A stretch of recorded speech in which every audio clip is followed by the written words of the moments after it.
VS Code is equally accessible from the keyboard. One of the most important keyboard shortcuts you're going to want to know is Command Shift P or Control on Windows. You can also find it written here when you have no file open. Let's go ahead and press it. Command Shift P. This is what we call a command palette. You can find all of these commands that you can run from VS Code right here. For example, let's say I want to open the settings area for VS Code. I'm going to type settings.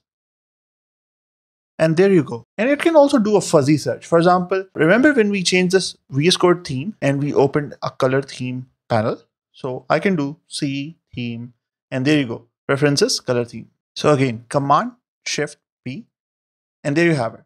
There's a lot more you can do with this command palette. I'm going to save it for another video. Right now, remember the most important keyboard shortcut in VS Code is Command Shift P.